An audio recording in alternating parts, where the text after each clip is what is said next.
Di sini kita berjuang bukan hanya melalui saluran-saluran atau sistem yang resmi, tetapi kita berkeyakinan bahwa kita harus berjuang bersama-sama, bergandengan tangan, dan menjadi sebuah gerakan. Bukan hanya sebuah gerakan formal belaka, tetapi juga sebuah gerakan yang melibatkan seluruh unsur masyarakat. Dan harapan kami tentunya para perempuan bisa menjadi garda terdepan yang mensukseskan apa yang kita cita-citakan bersama. Lebih jauh ketika dikaitkan dengan no poverty ya misalnya, maka ekonomi kerakyatan yang memberi ruang kepada perempuan untuk terlibat secara kemandirian ekonomi itu menjadi salah satu kuncinya, termasuk juga di dalam konteks bagaimana pendidikan bagi kaum perempuan, hak-hak, jadi bukan hanya perlindungan tapi juga hak-haknya diberikan. Nah, di dalam sekian kasus tersebut itu terdapat sekitar 40% kekerasan seksual yang dicatatkan sebagai kasus perkosaan sebanyak 8.000 sekian. Nah, dari kasus perkosaan tersebut itu hanya kurang dari 30% yang diproses secara hukum. Nah, dari gambaran angka ini sebetulnya bisa kita bayangkan bahwa regulasi yang ada saat ini tidak mengakomodasi masalah-masalah yang terjadi di masyarakat, itu masalah-masalah perempuan, kekerasan seksual. Nah, kemudian dalam soal pemberdayaan atau IDG itu Indonesia juga konteks perempuan atau kesetaraan gendernya cukup meningkat. Ini terlihat dari sebetulnya partisipasi perempuan di partai politik terutama di DPR dan DPRD dan DPD. Namun tetap saja kalau kita lihat dari data yang ditunjukkan masih tetap terlihat tidak terlalu signifikan pengambilan keputusan perempuan dalam dalam dunia profesional dan dunia ekonomi lainnya. Seharusnya titik berat dari RUU yang berhubungan dengan perempuan ini nanti pada pemulihan, pada remedi si perempuan yang menjadi korban. Ini kan jarang sekali undang-undang kita menitik beratkan pada pemulihan korban atau pemulihan perempuan sebagai manusia. Ini kan jarang sekali ya menjadi satu perhatian. Rata-rata kalau sudah masuk ke ranah hukum, pengadilan dianggap sudah selesai.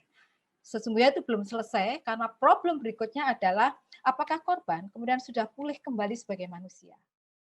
Ini yang harus kita sadari bahwasannya terkait dengan isu-isu KS ini haruslah menjadi prioritas utama untuk menegaskan kembali, terutama di ranah legislatif, ini memang sebuah tindak pidana yang khusus, yang memang bersifat spesialis dalam bingkai tindak pidana yang bersifat umum.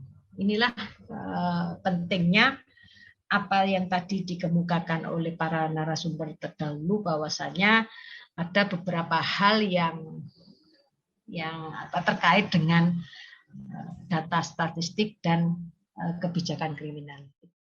Bisa dilihat Undang-Undang PPRT, kawan-kawan semua, sampai hari ini tidak ada naskah akademiknya. Parlemen belum punya naskah akademiknya.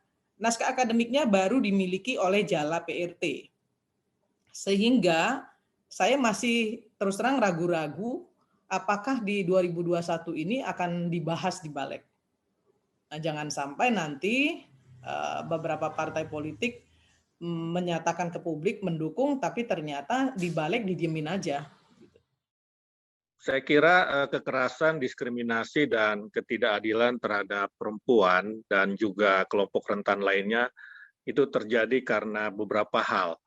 Pertama, ketimpangan gender, kemudian interpretasi yang keliru atas ajaran agama, kemudian perangkat hukum yang tidak memadai, serta budaya patriarki. Mereka yang menolak RUU PKS dan RUU Perlindungan Pekerja Rumah Tangga, saya pikir juga menghambat kedua RUU tersebut karena alasan-alasan tadi.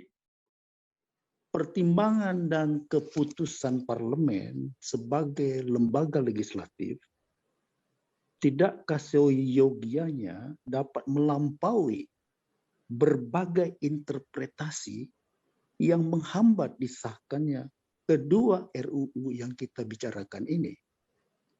Sebab kalau parlemen sebagai lembaga legislatif tidak dapat melampaui interpretasi agama, interpretasi budaya, dan seterusnya, lalu buat apa kita memilih mereka?